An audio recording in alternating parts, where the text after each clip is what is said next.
Good morning student, how are you?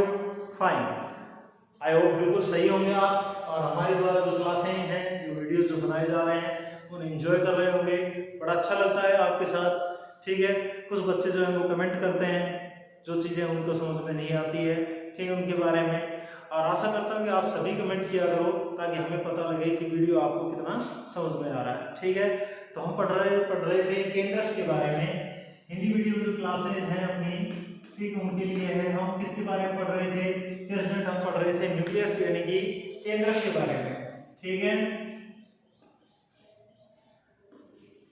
Nucleus के बारे में पढ़ रहे थे यानी कि केंद्रक के बारे में हम पढ़ रहे थे। और केंद्रक के बारे में सामान्य जानकारी जो है वो हम जुटा चुके थे।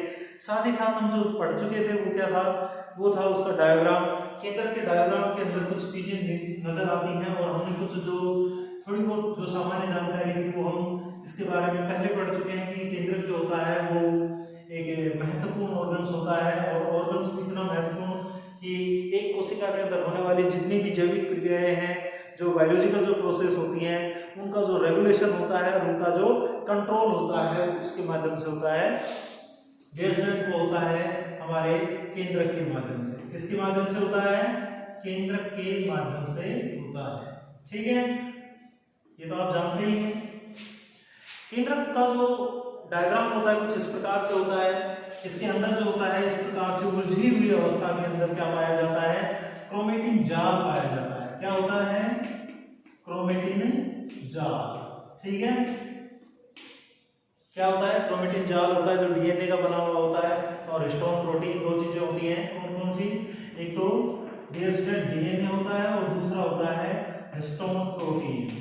ठीक है, हिस्टोन प्रोटीन होता है, समझ गए? और साथ ही साथ इसके अंदर इस तरह की स्ट्रक्चर भी पाई जाती है। इस स्ट्रक्चर को हम क्या कहते हैं?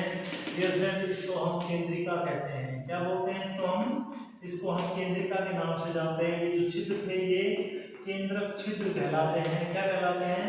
केंद्रक छिद्र कहलाते हैं। और ये इसके अंदर भरा हुआ सारा का सारा मूवमेंट होता है कंप्लीटली, वो क्या कहलाता है?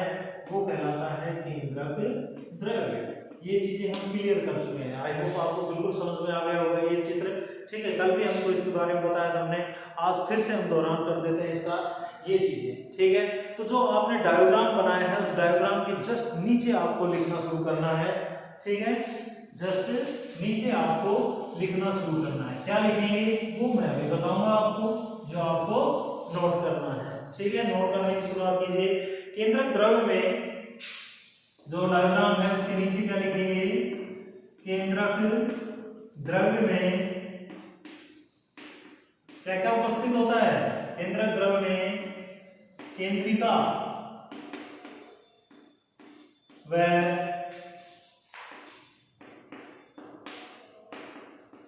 क्रोमेटिन क्या क्या उपस्थित होता है? एक तो होती है केंद्रिका और दूसरा क्या होता है? दूसरा होता है क्रोमेटिन। ठीक है, क्रोमेटिन मिलता है या पाया जाता है? क्रोमेटिन मिलता है। ओके, इसी में लाइन में लिख लेना, केंद्रिका वह झिल्ली रहित संरचना होती है। ध्यान रखना, केंद्रिका जो कि केंद्रक के अंदर पाई जाती है, केंद्रक द्रव्य में उपस्थित होती है, वो मेम्ब्रेन लेस होती है। केंद्रिका वह झिल्ली रहित संरचना होती है जो क्या काम करती है? ठीक है, जिसका द्रव्य केंद्रक के सतत संपर्क में रहता है, जिसका इसके अंदर जो भरा हुआ जो मैटर होता है, जिसका द्रव्य केंद्रक के सतत यानी कि लगातार संपर्क में रहता है, या केंद्रक द्रव्य के संपर्क में रहता है, ऐसा लिख सकते हैं। ठीक है, द्रव्य केंद्रक सतत केंद्रक के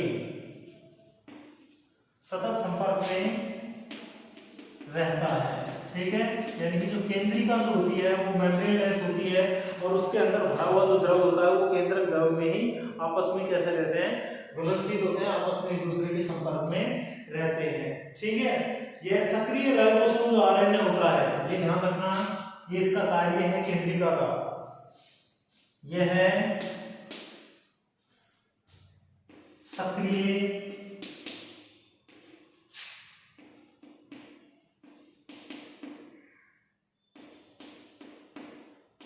राइबोसोमल आरएनए के संश्लेषण का कार्य करती है।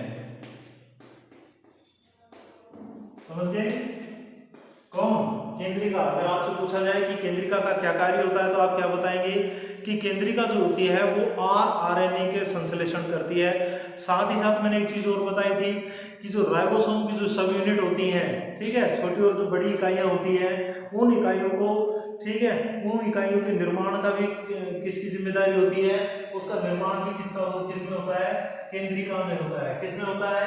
केंद्रिका के अंदर होता है। ठीक है, तो ये चीज आप याद रखेंगे कि केंद्रक द्रव में दो चीजें पाई जा रही हैं, एक तो केंद्रिका और दूसरा होता है क्रोमेटिन। ठीक है, एक्चुअल में जो क्रोमेटिन होता है वो डीएनए और किसका बना हुआ होता है? हिस्टोन प्रोटीन का बना हुआ होता है। ओके, फटाफट नोट कर लीजिए इसको।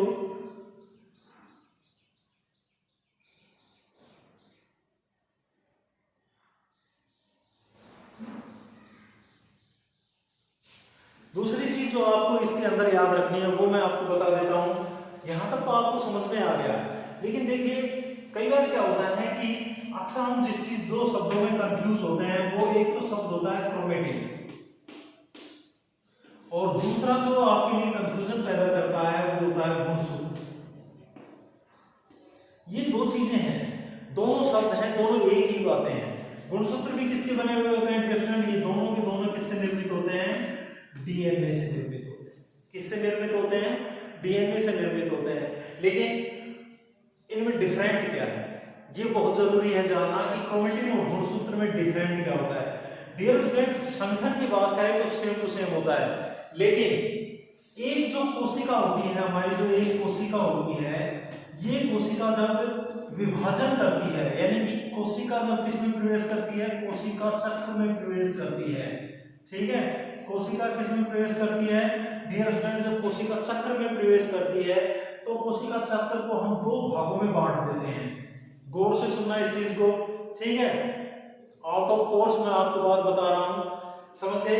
लेकिन ये जानना बहुत जरूरी है, वरना समझ में नहीं आएगा आपको कि कोशिका जब कोशिका चक्र में प्रवेश करती है, डियर स्टूडेंट, कोशिका चक्र में जब प्रवेश करती है, ठीक है, कोशिका चक्र का मतलब होता है कि एक कोशिका के निर्माण से लेके और उसके विभाजन तक का जो पीरियड होता है, एक कोशिका के निर्माण से लेके और उसके विभाजन तक का जो पीरियड होता है वो कोशिका चक्र कहलाता है। क्या कहलाता है? वो कोशिका चक्र कहलाता है। और कोशिका चक्र को हम दो भागों में पढ़ते हैं। एक अवस्था होती है अंतरावस्था। क्या होती है? अंतरावस्था। और दूसरी डियर स्टूडेंट होती है विभाजन अवस्था। कौन सी होती है? विभाजन अवस्था। एक होती है अंतरावस्था यानी कि इंटरफेस, और एक एनफेज यानी कि विभाजन अवस्था।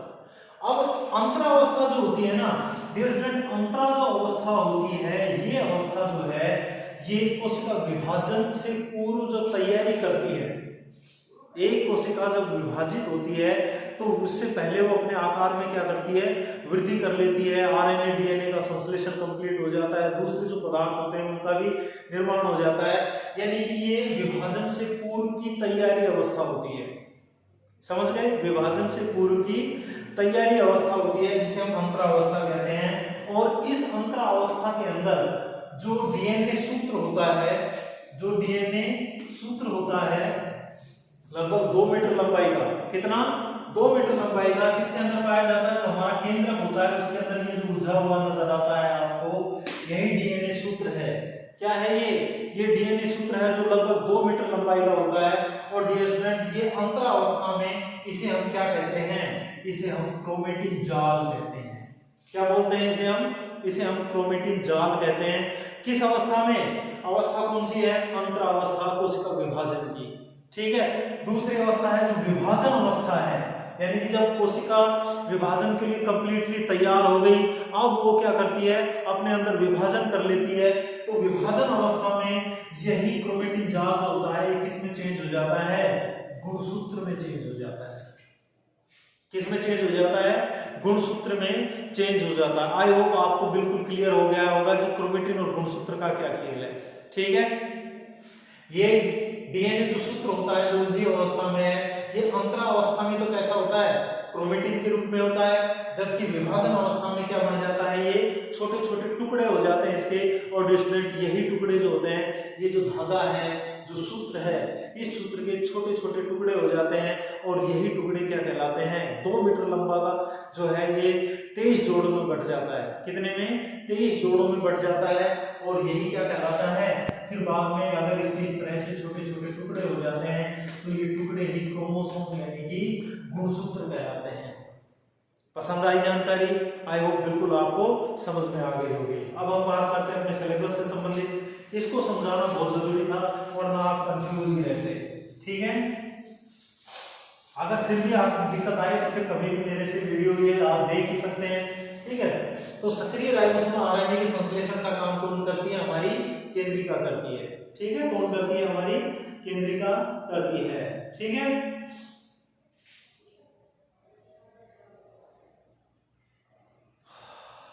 नेक्स्ट अंतरावस्था में, अब तो मैं लिख सकता हूं इस अंतरावस्था को समझ गए आप, कोशिका की विभाजन की तैयारी की अवस्था। ठीक है, अंतरावस्था में जो डीएनए सूत्र होता है, डीएनए सूत्र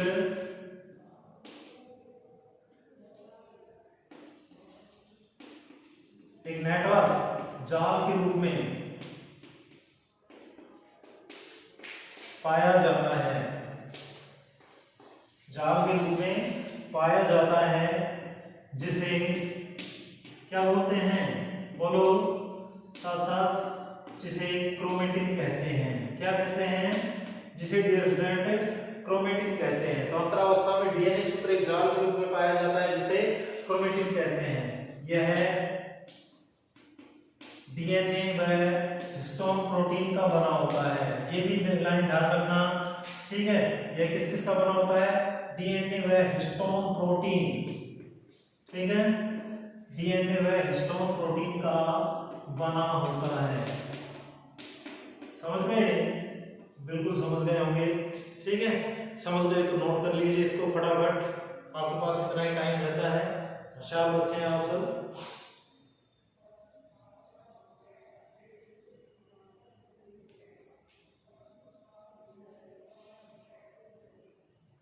बेटा दूं, गुड, समझ में आ गया ना। ठीक है, फिर सुन लेना एक बार, पॉज करके दोबारा आगे पीछे करके आप वीडियो को देखना। जब तक समझ में नहीं आए तब तक उसके पीछे मत छोड़ा करो। ठीक है, तब तक लगे रहा करो। ओके, बिल्कुल, बहुत होशियार बच्चे हैं। अगर अब हम आगे बात करें विभाजन अवस्था की, ठीक है, तो हम कहते हैं कोशिका विभाजन के समय। नेक्स्ट लाइन क्या लिखेंगे आप, कोशिका विभाजन के समय वही बातें जो अभी मैंने आपको बताई है। एक तो अंतरावस्था हो गई जिसमें डीएनए सूत्र क्या कहलाता है, क्रोमेटिन कहलाता है। अब बात करते हैं कोशिका विभाजन के समय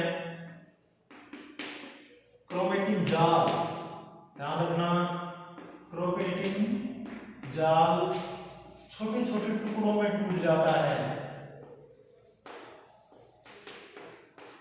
छोटे छोटे टुकड़ों में क्या हो जाता है, टूट जाता है। ठीक है, छोटे छोटे टुकड़ों में टूट जाता है। इन्हें या इन टुकड़ों को क्या कहते हैं, बताइए, अभी बताया था आपको, क्या कहलाते हैं इन टुकड़ों को, इन्हें क्या कहते हैं, गुणसूत्र कहते हैं। क्या कहते हैं, गुणसूत्र कहते हैं। ठीक है, क्या कहलाते हैं, गुणसूत्र कहलाते हैं। बहुत अच्छी बात। अब केंद्रक के अंदर जो पढ़ने की चीज रह गई ना, वो रह गया गुणसूत्र। तो आप टॉपिक डालो, क्या डालेंगे, गुणसूत्र। टॉपिक में टॉपिक आ गया। ठीक है, क्रम वगैरह डालने की जरूरत नहीं है, डायरेक्ट गुणसूत्र डाल लेना, क्रोमोसोम।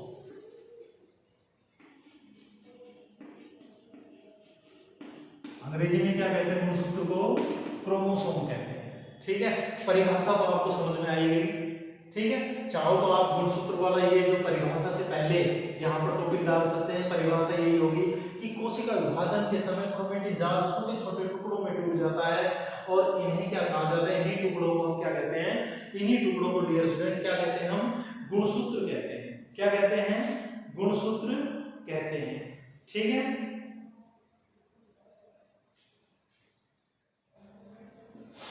देखिए गुणसूत्र की खोज अगर बात करें, गुणसूत्र की खोज अगर डिस्कवरी की बात करें कि वो किसने की थी, तो गुणसूत्र की खोज का श्रेय जाता है स्ट्रासबर्गर को। गुणसूत्र की खोज किसने की थी? स्ट्रासबर्गर ने। खोज स्ट्रासबर्गर ने की थी। ठीक है, तथा नाम ध्यान रखना, तथा नाम किसने दिया था?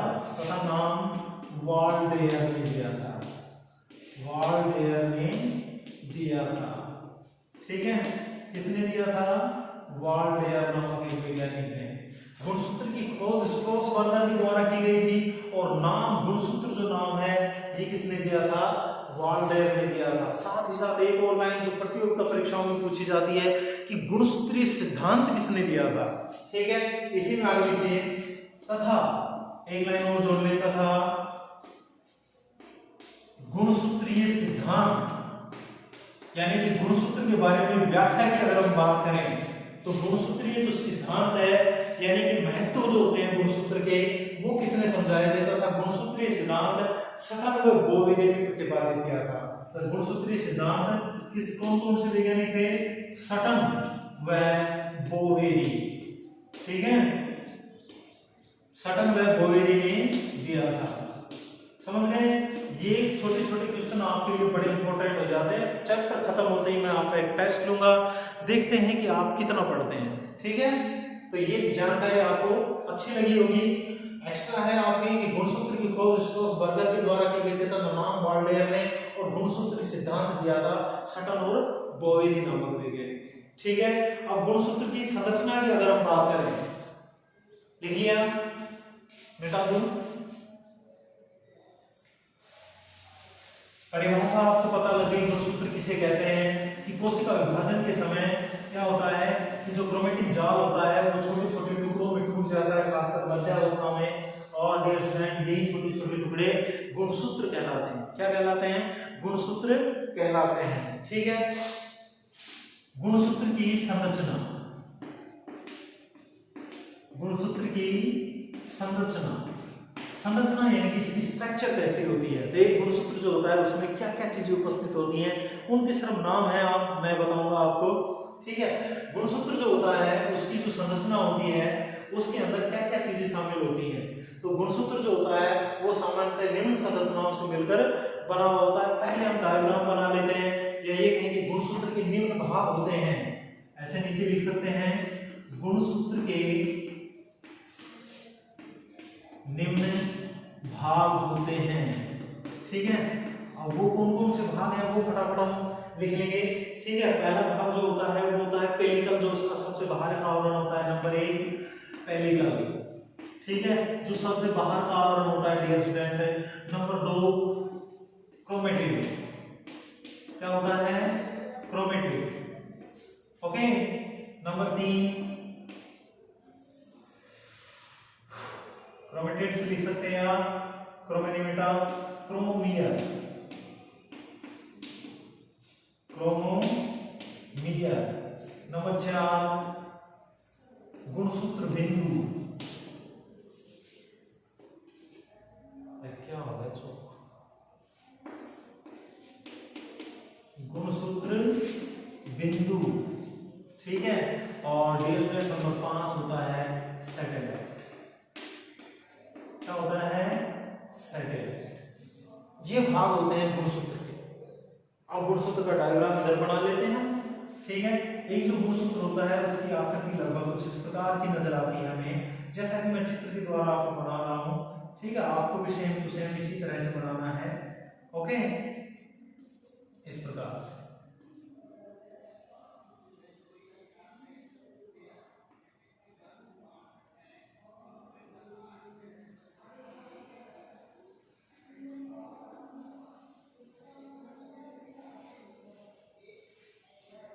इस तरह की संरचना गुणसूत्र जो होता है ऐसा कुछ खास संरचना नहीं होती है।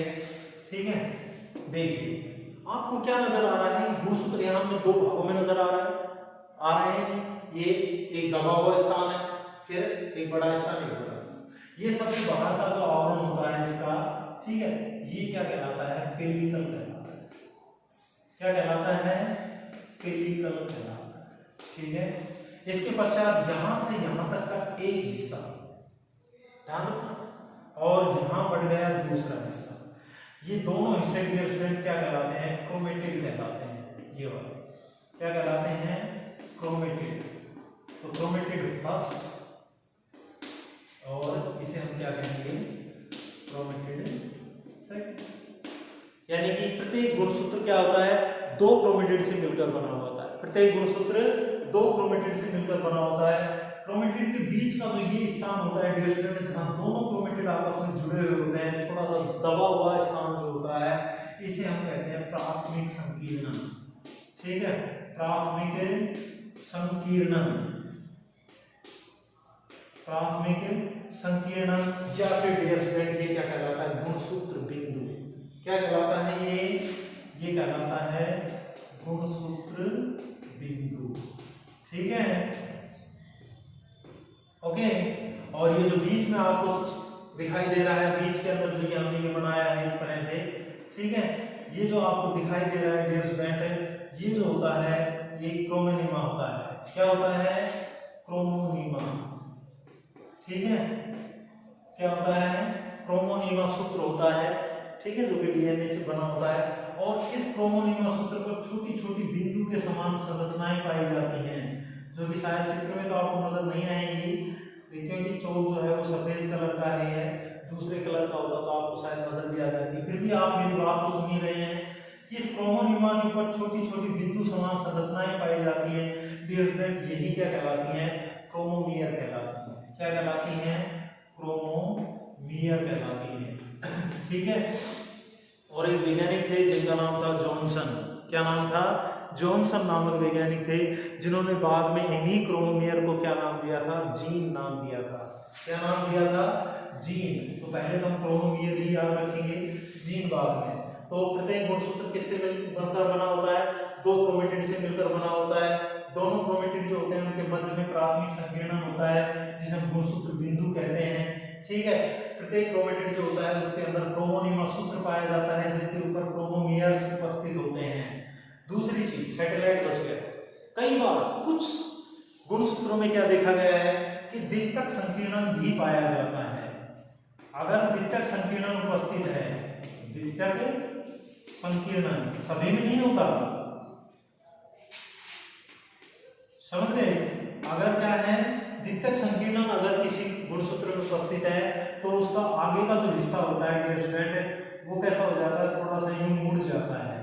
कैसा हो जाता है, थोड़ा सा मुड़ जाता है, और ये मुड़ा हुआ हिस्सा ही क्या कहलाता है, सैटेलाइट कहलाता है। क्या कहलाता है, सैटेलाइट कहलाता है। ठीक है, और अगर किसी गुणसूत्र में, सभी में नहीं होता ऐसा, अगर किसी गुणसूत्र में क्या उपस्थित है, सैटेलाइट उपस्थित है, तो ऐसे गुणसूत्रों को सैट गुणसूत्र कहते हैं। क्या क्या कहते हैं, सैट गुणसूत्र कहते हैं। तो गुणसूत्र की निम्न भाग और इसका जो डायग्राम है ये आपको अपनी नोटबुक में फटाफट बनाना है। समझा मैंने दिया है क्या मैटर है।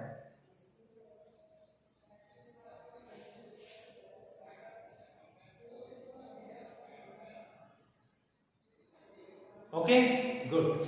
इसके पश्चात डियर स्टूडेंट, नेक्स्ट जो चीज आपको मैं आप पढ़ाने वाला हूं, आज ही इस गुणसूत्र को कंप्लीट करेंगे हम। ठीक है, अगला जो केंद्रक के अंदर जो संरचना पाई जाती है, ये आप लिखेंगे एज ए क्वेश्चन के रूप में, गुणसूत्र बिंदु के आधार पर। ध्यान रखना क्या जो मैं लिख रहा हूं, गुणसूत्र बिंदु यानी कि जो सेंट्रोमियर होता है, गुणसूत्र बिंदु के आधार पर ये अजीब क्वेश्चन है और इस क्वेश्चन को कई बार परीक्षा में दोहराया गया है, ध्यान रखना। गुणसूत्र बिंदु के आधार पर गुणसूत्र निम्न प्रकार के होते हैं। गुणसूत्र निम्न प्रकार के होते हैं। किसके आधार पर? गुणसूत्र बिंदु के आधार पर। किसके आधार पर? गुणसूत्र बिंदु जो होता है उसके आधार पर हम बात कर रहे हैं, ठीक है। तो गुणसूत्र पर बिंदु जो होता है उसकी स्थिति के आधार पर कहें कि वो कहां पर है, तो गुणसूत्र बिंदु की स्थिति के आधार पर, ऐसे लिख लो, गुणसूत्र बिंदु की गुणसूत्र पर स्थिति के आधार पर,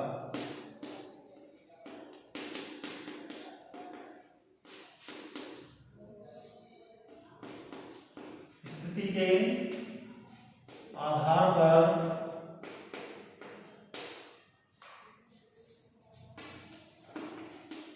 गुणसूत्र निम्न प्रकार के होते हैं।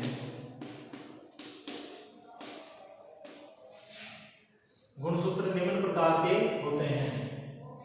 नंबर 1, पहले जो होते हैं वो कौन से हैं? तो डियर स्टूडेंट, पहले होते हैं मध्य केंद्रीय। जैसा नाम वैसा काम, मध्य केंद्रीय। तो मध्य केंद्रीय का मतलब क्या हो गया? जब गुणसूत्र बिंदु कहां स्थित हो? बताइए, मध्य में स्थित हो। जब गुणसूत्र बिंदु कहां स्थित हो? गुणसूत्र के मध्य में स्थित हो।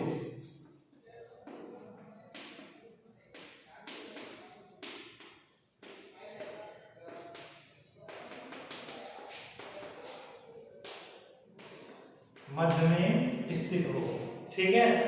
तो ऐसी स्थिति में गुणसूत्र की दोनों भुजाएं कैसी हो जाएंगी?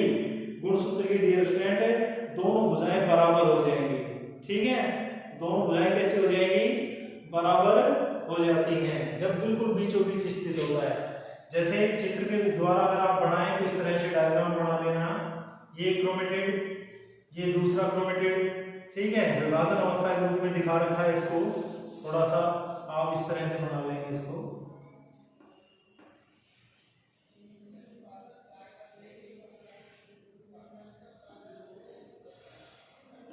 ये सेंट्रोमियर हो गया, ठीक है। ये इनकी भुजाएं हो गई। ये समजात जोड़ों वाले गुणसूत्र का चित्र बुक में दिया गया है, आप एक भी बना सकते हैं, ठीक है। तो ये तो क्या हो गई? इसकी भुजाएं हो गई या क्रोमेटिड हो गए। क्या हो गए? क्रोमेटिड, ठीक है। और ये क्या हो गया? गुणसूत्र बिंदु। बिल्कुल सरल टॉपिक है, आसानी से कर लोगे आप। तो मध्य केंद्रीय गुणसूत्र कौन से हो गए? जब गुणसूत्र बिंदु कहां उपस्थित है? गुणसूत्र के मध्य में स्थित होता है, ठीक है। इस तरह का एक छोटा सा डायग्राम इसके नीचे आप बना लेंगे, ठीक है ना। तो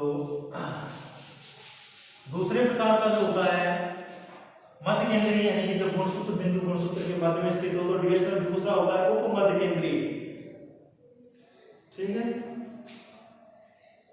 क्या होता है? उप मध्य केंद्रीय।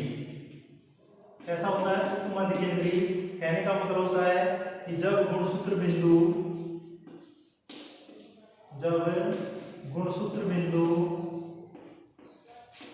मध्य से थोड़ा सा हटकर हो, थोड़ा सा ऊपर हो सकता है, थोड़ा सा नीचे हो सकता है, ठीक है। जब गुणसूत्र बिंदु मध्य से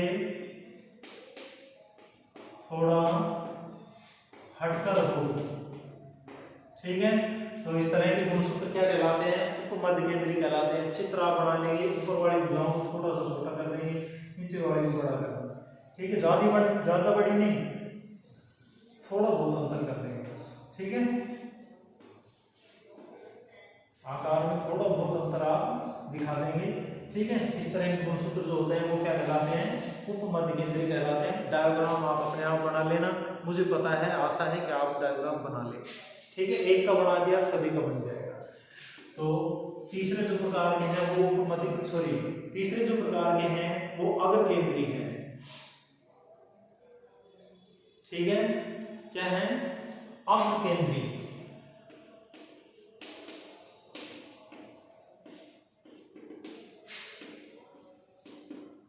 जब गुणसूत्र बिंदु कहां पर उपस्थित हो? डियर स्टूडेंट, जब गुणसूत्र बिंदु कहां उपस्थित हो? सिरे से थोड़ा सा नीचे। क्या लिख सकते हैं आप? जब गुणसूत्र बिंदु गुणसूत्र के एक छोर से कुछ हटकर होता है,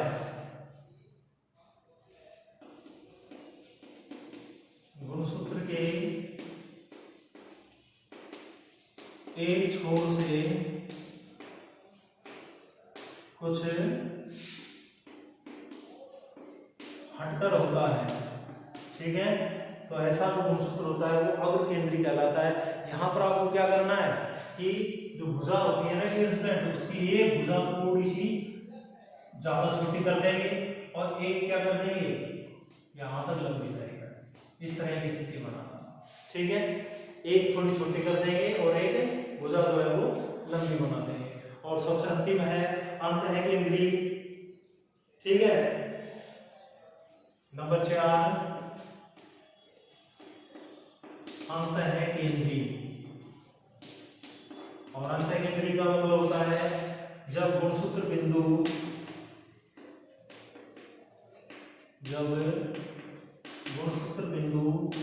कहां पर उपस्थित हो? जब गुणसूत्र बिंदु गुणसूत्र की एक भुजा पर ही स्थित हो, ठीक है, एक छोर पर लिख लें, गुणसूत्र के एक छोर पर स्थित हो, ठीक है, एक छोर पर स्थित होता है, स्थित हो ऐसा गुणसूत्र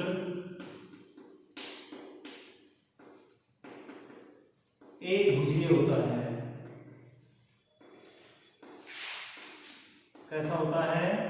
एक भुजीय होता है, एक भुजा होती है। क्यों?